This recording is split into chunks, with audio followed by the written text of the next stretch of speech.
TVOT. So this session, I'll introduce very quickly, is called, oh, there's the music, okay.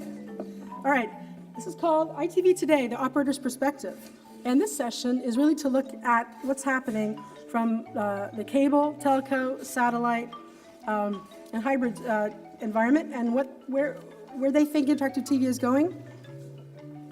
And Jeff, I'm going to let you introduce yourself. Jeff Baumgartner is from Light Reading, and one of our favorite writers and editors in the business. We respect his work quite a lot. Thank you so much.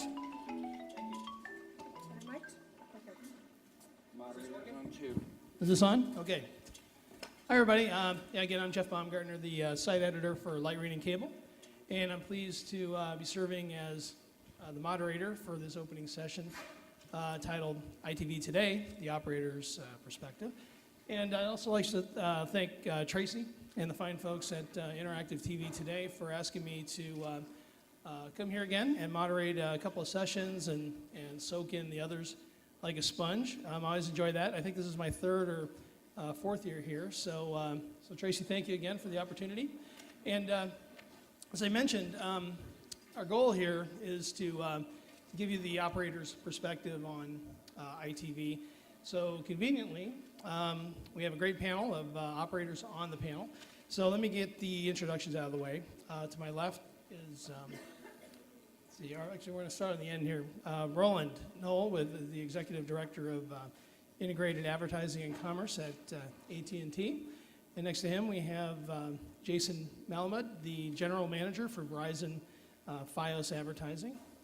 And then Larry Samuels, the General Manager, Advanced TV at Dish Network.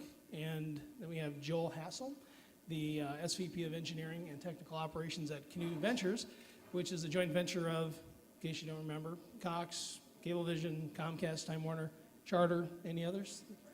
Bright House, excuse me. And then next to me, we have Chris Faw, the SVP of Operations for Time Warner Cable Media Sales. And as for our format, we're going to be doing a straight Q&A. We've got about 45 minutes and a lot of ground to cover. But so please be thinking about some questions that you'd like to pose to the panel. I'll try to leave some time near the end to get to some of those. And before I start to dive into my questions, I thought we should give you a sense of what we're going to be covering today. A lot of discussion will be about ITV deployments, what's the latest and greatest our panel has out there today, the folks in our panel have out there today, and perhaps a little bit on the what's on the roadmap, and kind of seed the next panel a little bit for Leslie's group. So drilling down a bit, we're going to be talking a little bit about EBIF in some detail, what's up with True Two-Way for the cable guys on the panel, and what's being done to extend ITV beyond just the TV screen and to tablets and smartphones and whatever other devices that Steve Jobs might dream up. So let's get to it. First thing I'd like to do is kind of go around the horn here and just kind of get a status update from everyone. Just give us a sense of some of the kind of the newest, latest, and greatest ITV initiatives that you guys have going. So I don't know if, Roland, we can start with you and move down this way. Sure. Good morning, welcome. Essentially at AT&T with our IPTV platform, which is a purely IP, true IPTV as in over the top. We all know there's multiple definitions, but ours is a managed IP service end-to-end that's highly interactive. We've been working on it since 2005. We have over 3 million customers today, and to date we have built a very robust ITV platform where we've had several application launches with what we describe as blue chip advertisers. So we have a very robust, essentially homogeneous environment. One of the things that that we're counting on is the fact that we were sort of last to the game. So for us, this is a greenfield opportunity, and we've done some things that we think are going to enable advertisers to drive a lot of engagement and ultimately a lot of transactions, and relationships, which is essentially what their goal is. Thanks, Roland. So at Verizon Fios TV, we have deployed TV widgets, which are our branded destination experiences throughout all of our 3.7 million homes today. And we also have EBIF deployed in all of our homes, and our next step is connecting that to our interconnect sales partners so that interactivity will run across all of the homes in a given market where we have a presence. At Dish Network, we have a pretty, I guess, mature business at this point in time. We've been doing interactive television for, I guess, about 8 to 10 years. So when you look at a lot of the experiences that we're rolling out, they're full branded apps that have games and video galleries, RFIs, all sorts of other things rolled into them.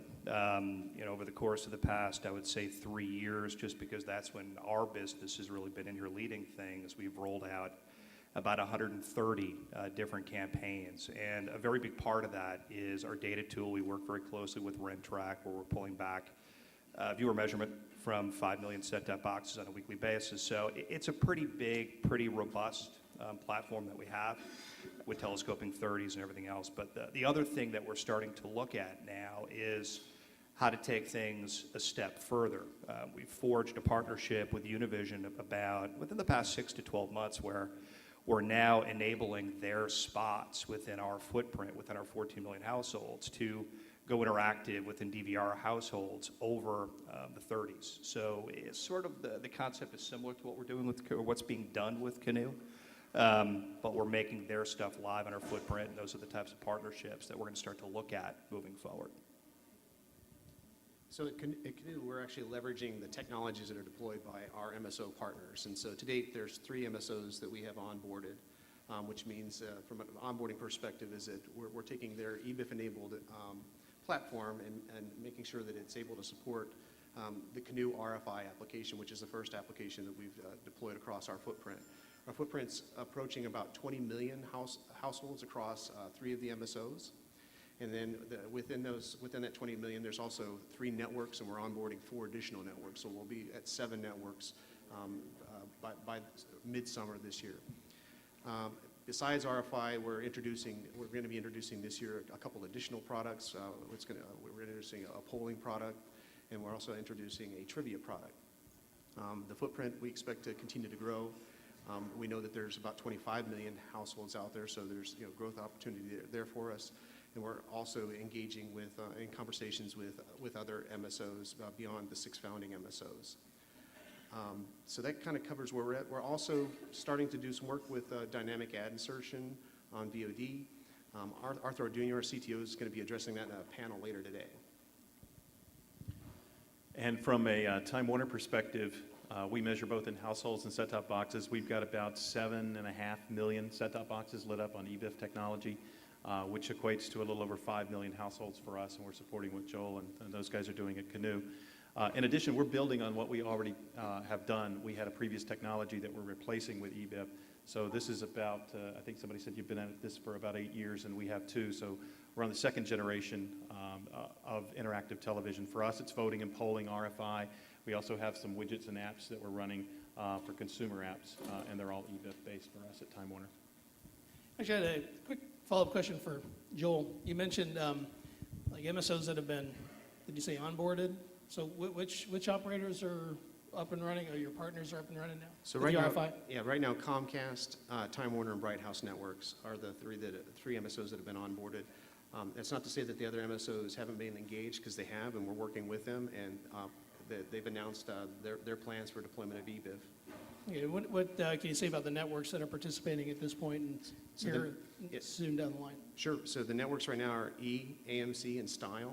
And then we're working with Bravo, USA, History, and who am I missing? Bravo, USA, and History. Arthur? Discovery. Thank you.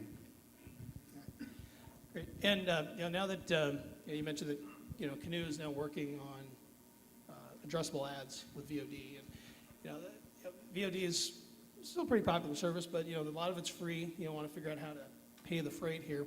So it's good that things are moving along. But everybody else on the panel, I mean, what are you guys doing now with addressable advertising in VOD? It seems like we've been talking about it forever, and it seems that we've seen some pockets of trials, pockets of deployments, but nothing wide scale yet. So what's kind of the status for you guys, and what kind of needs to be overcome so you can really get this scaled? I can tell you from a Time Warner perspective, VOD is a wide range of products for us. So at one level, we're working with Canoe and enabling programmers and taking some of their programming and putting pre and post-roll ads and looking at mid-roll ads. But we also have a fair amount of our own VOD content out there. We have a product that's auto on demand, and we do pre and post-roll ads, which are very effective. We're looking at automating that right now. One of the most, the thing that the advertisers like the most about it is the reporting. It's a whole different way to look at their client and see how their clients are interacting with their product, so we can give them the reporting back on who's interacting and what level of engagement. It also speaks to the effectiveness of their advertising. A lot of times that gives us a clue as to how well the creative is connecting, how well the spot itself is constructed. So when we say VOD for us, that means I can rattle off 7 or 8 different products that really means for us. And we're trying to parallel those and figure out which one is the best bet for us at Time Warner. So at Verizon, we can do dynamic ad insertion in VOD pre and post roll today, and we're also looking at mid roll. I think the best opportunity for us to monetize this is really in partnership with the programmers, at least in the initial stages. We become the back end that enables VOD to become a viable ad medium that it really hasn't been before, because all of the ads are baked into the content and you can't flight them, not even the way you can in linear TV, much less in some digital TV format. So I think there's some interesting questions that need to be answered. The direction of this could go a couple of different ways.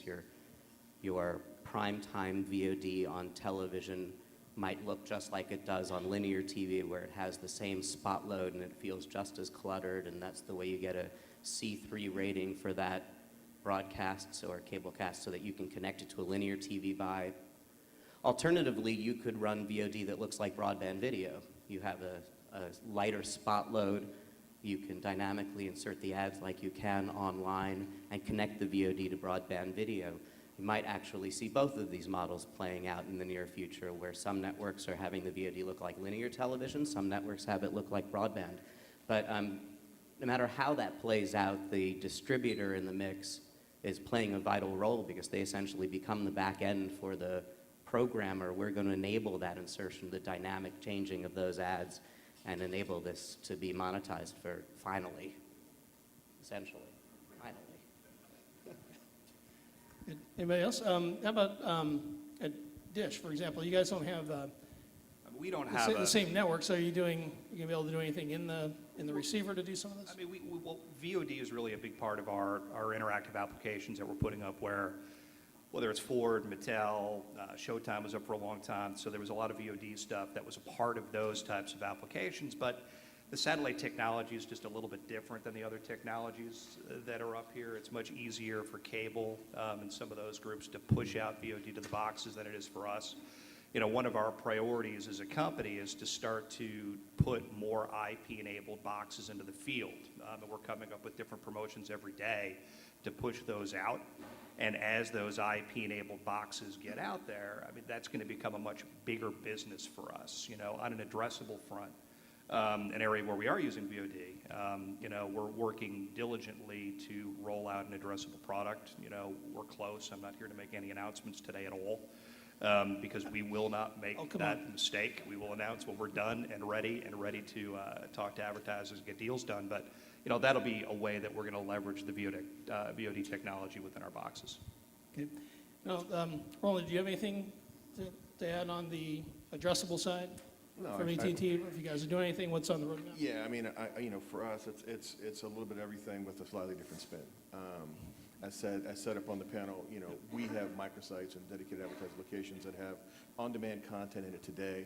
You know, we will be deploying telescoping here shortly. We will be doing the, you know, sort of the standard, you know, bookends. But more importantly, I think what Jason said, for us, what's the most interesting, movement lately in the marketplace is the notion, you know, the TV everywhere, the entitlement model, where play shifting now is going to complement time shifting. And ultimately, you know, as that content moves and that TV impression moves to those other screens, hopefully to create the highest value for everybody in the value chain, you know, the right approach, we believe, is to ultimately enable, as Jason said, you know, the content providers to maximize their monetization, as well as, you know, our piece in that. Because at the end of the day, we have to make a significant investment to make that content work and the actual ad load into C3, C4 boundaries work in the marketplace. So as we talk a lot about, in my organization, because we're also, like some people up on this panel, we're also a very large advertiser on the buy side. So AT&T, you tend to look at this from two hats. One is somebody who's buying media, the other one who's trying to basically enable products and services within, advertising within those products and services that we actually sell. So for us, trying to tie the two in, work with the advertisers and the agencies to truly understand, where they want to take this and where ultimately, we think the highest value can be sustained. Can I add to that? So I think there's actually a really exciting missed opportunity in video on demand given the technology that's available today. Because a lot of the distributors can do pre and post-roll advertising today. We did a campaign for Epix, the premium channel, when it first launched on Verizon Fios TV, where they loaded 150 movies into our VOD system, and then we dynamically inserted pre-rolls in front of all of the movies, promoting the fact that Epix as a linear channel was coming to Verizon Fios. And we could change out those offers dynamically without having to repitch the movies. So the movies just sat there, and the ads changed in front of each of those movies. So, and it worked beautifully. So we could take a free VOD, a basic cable programmer who has a lot of video assets in our VOD system. The tune-in opportunity today that's available now, I think, is remarkable. You imagine someone has, let's say Discovery Networks has 100 VOD assets in our system across their family of channels, and they have a premiere coming up on one of their channels tomorrow night. You could pre-roll in front of the entire Discovery Networks family of programming a tune-in ad for the show tomorrow night, and then after that show's over, for the next 3 days, you could promote tune-in for the show that's premiering 3 days from now without touching the assets. It's a remarkably strong tune-in tool that I don't think anybody's using. There's anyone from a network out there? Something Hands? Cool. Well, kind of looking at least from cable and Verizon, there's a lot of EBIF being deployed, and for RFI and polling and some other types of applications are coming. Now, I guess one question I had came up a little bit in our call earlier, Larry. You were talking a little bit about kind of a bridge to EBIF or some sort of EBIF-y approach or EBIF-ish. I'm not sure how we should talk about it, but how are you guys approaching kind of an EBIF-like experience or application? Right. I mean, we haven't really done anything with EBIF to date. I mean, it's something that we can pursue down the road if we see the need for it. But EBIF, from an advertising perspective, from my vantage point, has been trying to create the lowest common denominator to try to get as many people active or as many boxes active as possible all across the country. So, what we've done at Dish is looked at, within our space and our footprint, what we refer to as the highest common denominator is, and DirecTV is a very similar platform to what we're doing. So we forged what we call a joint selling initiative called ASAP, where essentially what we're doing is going out talking to advertisers and bringing together roughly 33 million households all across the country that can deliver really advanced applications to advertisers. So these apps will air on channels on both platforms 24/7, 7 days a week for 2 weeks, and they can fold in info galleries, RFIs, custom games, dealer locators. All these things can be folded within these applications. And, to that point, one advertiser approached me about 3-4 weeks ago and said, hey, could you layer these guys on top as well? And, there's no reason why we can't do that. So where we haven't deployed EBIF or anything like that, we've taken the same concept and just rolled out the strategy in a very different way.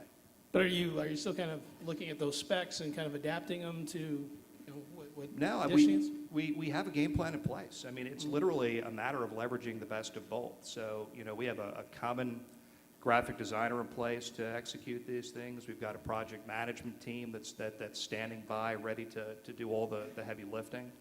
And from a data perspective, DirecTV is working with Kantar, and we're working with RentTrack. And a big part of this stuff for the advertisers is the post-campaign analysis that's getting back on the other side. I mean, to me, that's one of the most important parts of interactive television is what people are doing, how they're using it, what things work, what things don't work, and what you can learn. So what we'll do is simply roll up a post-campaign report that sort of pulls the best pieces of each platform together and give it back to an advertiser that way. Maybe rolling with AT&T, have you guys looked at EBIF at all, given any consideration of that, or do you have your own direction for that sort of application?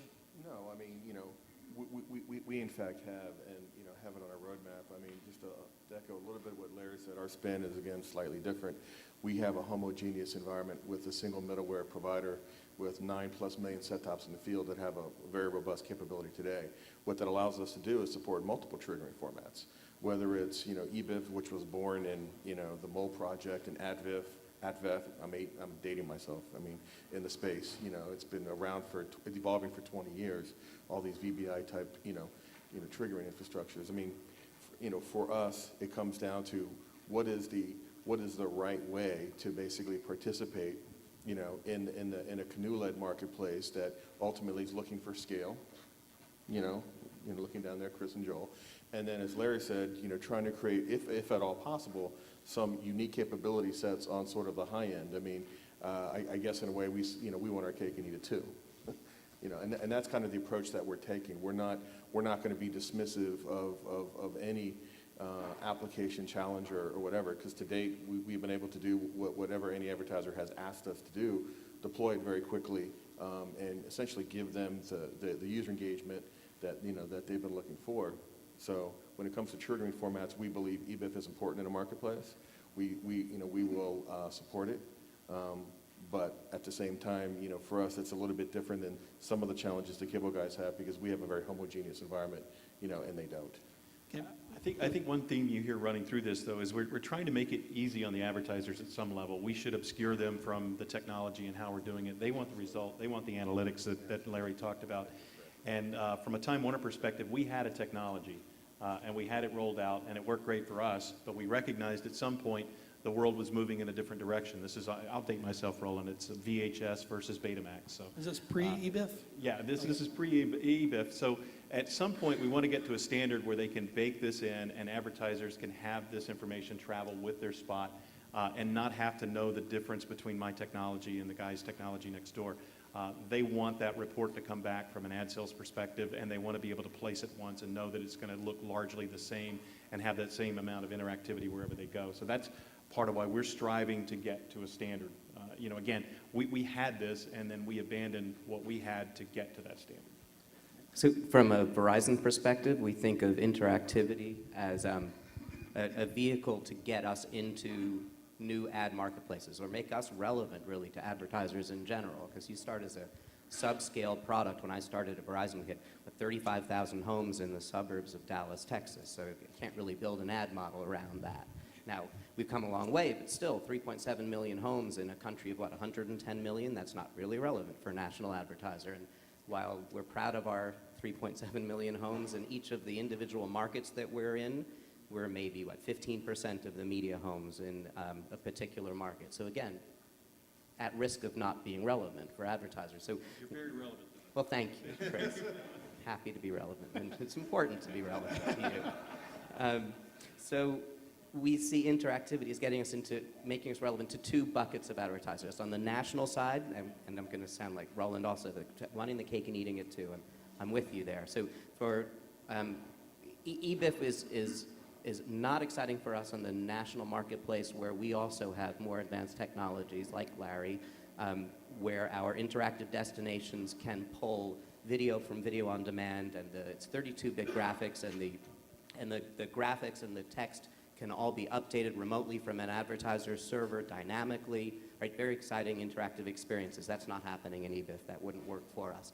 On the other hand, so that makes us relevant for a national advertiser and allows us to connect to other platforms like Larry's and Roland's, where you have this exciting interactive experience, the destination for the advertiser, where a viewer spends 3, 5, 7 minutes with a brand, getting immersed in the brand and doing RFI and activating dealer locators and getting deeper and deeper into the brand experience. That's not EBIF.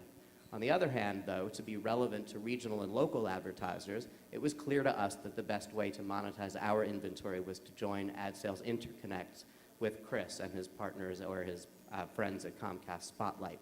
So EBIF enables us to make it seamless for an advertiser who's buying an interactive ad throughout New York. When they buy it from Time Warner, it's our obligation to make sure that that ad runs effectively on the Verizon Fios boxes in New York too. So we have EBIF deployed in all of our homes, and our effort now is to make it seamless for that spot to run across both platforms. And for that, as a standard, EBIF is very important because that makes it seamless for the advertiser, allows us to connect the interconnect, if you will, on the interactive side, as well as for the linear TV ads. Maybe this question is relevant to you, Joel, and it looks like you wanted to jump in on something. But as far as EBIF goes, I remember a couple of years ago, we're up here talking about it, and one of the chief complaints was that, well, it's kind of a fragmented market. There's a lot of different user agents. Now, some of you on the panel have you have the benefit of being relatively uniform in how your approach is. Now, Canoe is a little bit different, right? Because you're working with a lot of different operators. They might be going with different EBIF user agents, different environments. So, a few years ago, that was a big complaint. Have you guys figured out a way to kind of reconcile, kind of that fragmented marketplace and scale it, and how have you done that? So the short answer is, yeah, we're working across that. It's obvious that standards important. Everybody should have at least a couple in-house. Keeps us all employed that way. Good. But we are working across that. And so I think right now the focus for us has been around EBIF IO5. What's that again? That's the current version of EBIF that the MSOs working with Canoe have agreed to support. And so the next version's IO6. The Cable Labs guys are pretty unique in their versioning of their specs. But so IO5 is what we're focused on right now.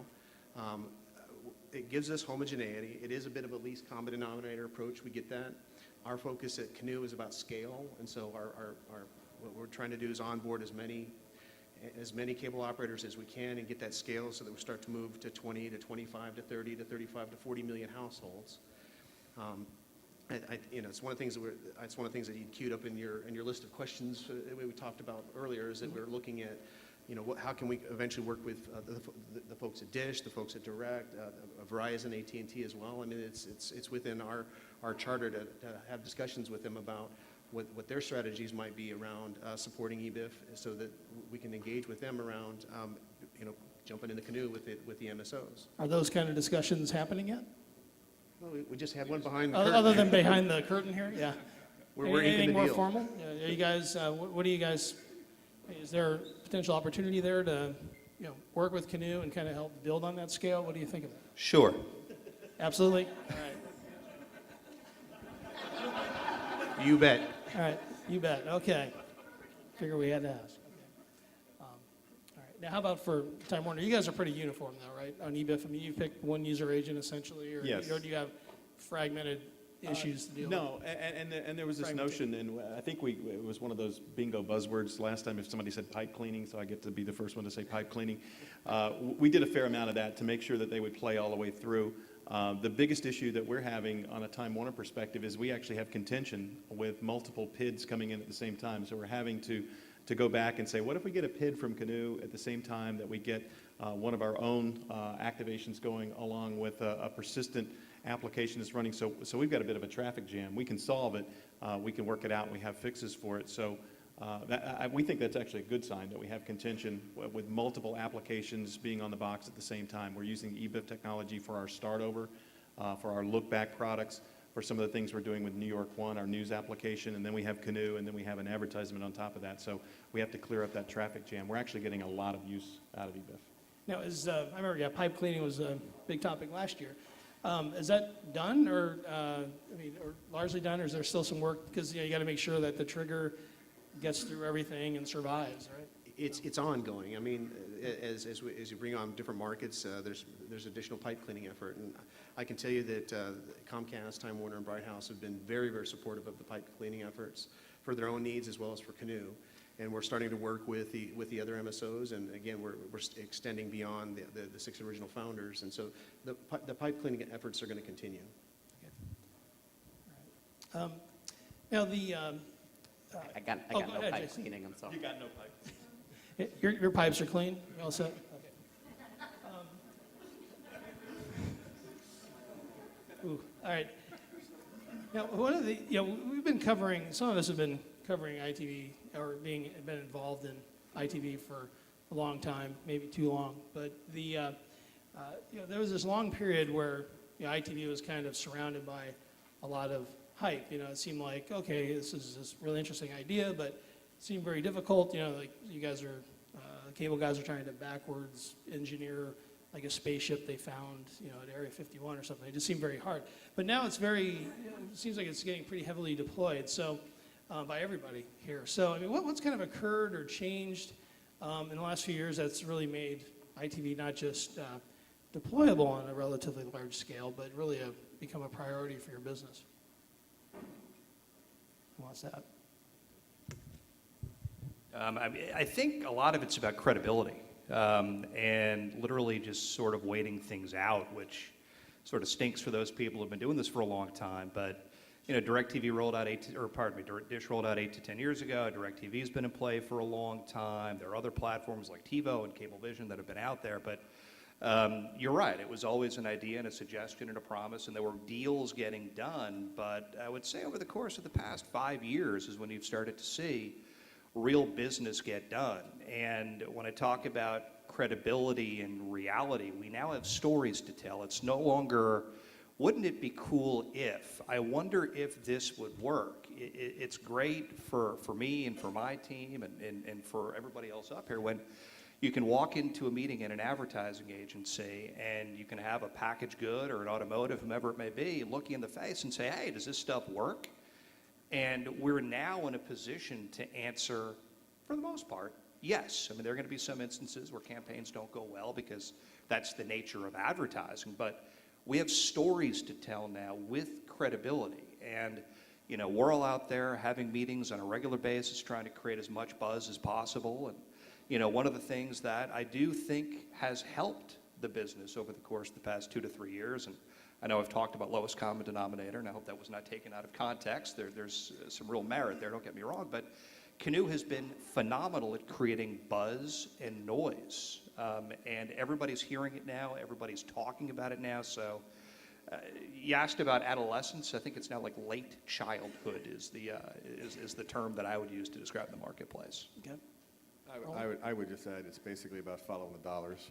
I mean, ITV has been around for 20 plus years. You could go all the way back to the days of Cube. At the end of the day, the advent of internet and convergence and all the rest of it has essentially drove people to be able to want to interact with their video experiences, and now dollars are starting to show up. ITV is no longer just a cool thing that companies like ACTV and Source Media Interactive Channel were throwing on applications, and hopefully people will pay for them. There's actually the ability now to transact business, using a remote control and some pretty pictures and some internet-like experiences that are scaled down for the remote control and for television, and that's the big change.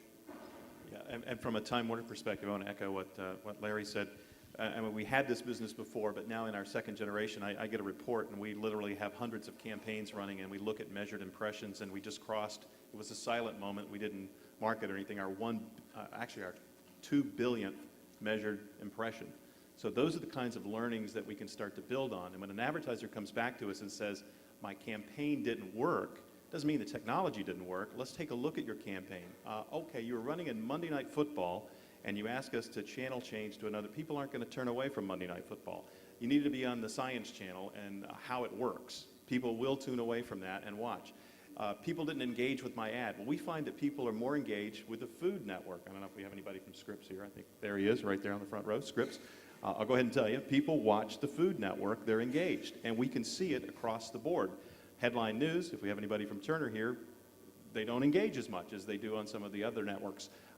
So those are the types of learnings that we're able to go back to an advertiser and say, yes, your campaign didn't work, but we know why, and we can help make it better, either through creative or the schedule itself. And those are the kinds of learnings you have to build upon to make this successful. And then I think what Roland said, yeah, I mean, they can go on AdSense right now and get this level of reporting. They expect the same thing from their television schedule. So I think some of this is sequencing and timing, and we have various different categories of distributors here, all in different stages of their advertising evolution, if you will. So you've got the cable operators who have been at this selling ads on a distribution platform for years, and so their interactivity is just the next step, really, in evolving that business. Larry, I don't want to speak for you, but you have millions of homes scattered across the country. It's challenging, I imagine, to sell that as a national footprint because the networks themselves are more national, and you haven't had local advertising or regional advertising. So you've been using interactivity for years as a hook to be relevant for advertisers. Right? You have this great immersive experience, therefore an advertiser should buy time on Dish or Direct in order to get that. So you've been pushing ITV for a while. For us as a telco, it's just a matter of sequencing for us. So the first job for us is to be able to get a 30-second ad to run on our system and make sure that that happens on a DMA basis. And the next step is to cut those DMAs into zones and go after the low-hanging fruit where the dollars are today that we're not getting a share of. So once we get that all taken care of, then the next step, how am I going to grow from there? Then I have to layer interactivity on top of it. So you have, in some respect, various different platforms all getting to the same place now where interactivity is the next step. And when it all happens at the same time, and it's in all of our various interests, not necessarily collectively, but we all happen to get there at the same time, then it can get to scale, and then you have everyone prioritizing it at the same time, and then you have that perfect storm, then it becomes a business, and we're almost there. And not to look too far ahead, but we've been talking a lot about interactivity to the TV screen. And a couple of years ago, Arthur Orduña with Canoe was speaking, and the question came up, hey, are you guys looking at doing some of this stuff to the PC? And I think at the time he said, I think his quote was something like, no, because our heads would explode. So instead, I'm just wondering, are we move beyond kind of another scene from scanners here? I mean, are you guys actually looking at interactivity to multiple screens? Just kind of see the next panel a little bit. Absolutely have to. How far are you? I'm sorry. Absolutely have to. The wonderful comment Joe made about how many standards are enough. Well, at the end of the day, you're going to definitely need at least two. You're going to have to live in the SCUDdy world, and you're going to have to live in the IAB world, because consumers are play shifting across devices, and the boundary between that second and third screen, SCUDDy's on screen 1 and screen 2 or 3 are primarily driven by IAB constructs. So at the end of the day, if you are somebody like an AT&T, that has this large IP investment and is essentially a 3-screen provider right now, absolutely, everything we do from top down looks at this, from a horizontal perspective, because horizontalism, we believe, is going to be incredibly important. So the notion of where somebody consumes something isn't nearly as important as the experience that they have, in the ability to provide the advertisers with everything we're talking about today, which is the rich experience, the measurement, et cetera. So at breakfast this morning with Aljit Joy from Comcast, he asked that question pretty directly: what is Canoe going to be doing as you start to look at the 2-screen, and then obviously as you start to go the TV everywhere. So Canoe is going to support whatever initiatives its MSO partners, and hopefully one day all the MVPD partners we're looking at in terms of advanced advertising across multiple platforms. Yeah, and I know from a Time Warner perspective, we're chasing the viewer, and they're on a number of different devices in a number of different places. So we want to make that ad experience relevant for them, and we think that it's not likely to be an EBIF technology if we're reaching people on the pad or the PC, but we do need that level of interactivity and measurement. Yeah. And as a company, I believe, and you can quote me on this if you want, I think TV Everywhere was a phrase coined by Dish years ago. And trademarked and everything else. But, we have Sling technology and everything else. So I want to take credit for that one, even though I probably wasn't there when it happened. But nonetheless, it's a huge priority for the company. Everybody's seen a lot of the moves that Charlie has been making in the press as of late. So working with multiple devices is at the top of our list. And advertisers are now starting to ask for, and that's what I'm focused on, these types of solutions. And I put something together recently where You can download games and things on your iPhone or whatever it may be as part of an application, everything else. So all that stuff's becoming very important. Okay, Jason. So from a Verizon perspective, it's exciting to talk about the sexiness of having sort of interactivity travel onto other screens. And we do have a FlexView product where you can buy programs and movies on any screen and play them back on any screen. And that kind of portability and mobility is really exciting about programming. But I would take us back to prioritization and sequencing. The fact is that when you're watching TV everywhere in one of our homes, and you're not seeing the regional and local ads. And if you're watching on an iPad app, you're not seeing the local and regional ads. It's a lot more important to me that at the core of our ad business travel onto those other screens before the icing on that cake of interactivity. So I'm going to be pushing our business to get the ads all in the right places, protect that core business first, and then expand into interactivity. Okay. Well, we only have a couple minutes left here. Anybody in the audience? I know I've been hogging all the questions. Anybody want to pose a question to the panel? I have others. Oh, go ahead, sir. Yeah, there's a lot more money in linear than interactive or VOD, and I'm wondering what's going to be the catalyst to bring that along. Is it an advertising mindset? Is it the processes? Is it campaign management? What's holding all that money on linear and keeping it from moving to some of the things we were talking about? How do you get money to move from linear to? Yeah, I mean, I can tell you from a Time Warner perspective, we wrestle with that all the time because we see this, 90-10 or 80-20 split, and we look at the resources it takes us to activate an interactive campaign, and it's huge. So we have that internal conversation all the time about, okay, why are we spending this amount of time on this amount of our revenue? Because we think it's our future, and we think we're doing a fairly good job on the linear, and that's sort of baked in. But the advertisers are going to demand a higher, they have a higher expectation, especially around data and measurement and the effectiveness of their campaign. So we have to be able to be ready and get there. So we wrestle with the same thing all the time, believe me. Yeah, and I'll pick up on that and say that, simplicity is the most important thing that's in front of us. We have to make this stuff as easy as possible. And when you look at a traditional media buyer who's working 55, 60 hours a week, managing their relationships with all these networks, and they have to worry about all this inventory, when you throw something like this into the mix, their minds might explode. So all these different ad agencies are now focused on bringing in emerging teams, bringing in experts, and finding different paths to make this stuff seamless. And you see agencies, boutique agencies start to pop up, like Accelerated Media. The band's been out there for a long time. Brightline has been in play for a little bit. Those are the types of agencies that are making it easier to get to market because it's not the simplest thing in the world.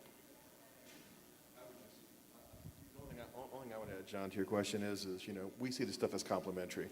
We look out in the future where every single linear buy will probably have, or a good portion of them will have an interactive component, because at the end of the day, these same advertisers are not unique to a taxonomy. They're taking web immersive and some of these more interactive experiences, trying to get more engagement, to get past the impression, to engagement, to transaction, to ultimately relationship at the end of the day.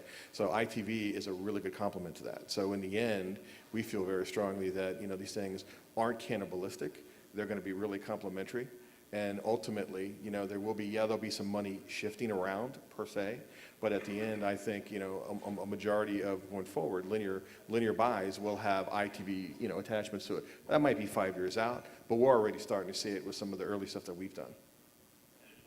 And it works really well. Yep. Great. Great. Well, I apologize I didn't give everybody an opportunity to ask any additional questions, but there will be breaks, so if you guys want to grab one of these guys during one of those, you can hit them up there. But with that, I think we are out of time on this session, but we're going to ask you to stick around for the next session here in the forum room, which is going to follow up our look at ITV today with a glance at the future of ITV. And I think there's also something upstairs in the screening room, so you can check that out as well, something about understanding the interactive consumer. So thanks again for joining us this morning, and please join me in thanking our panel for their thoughts and insight.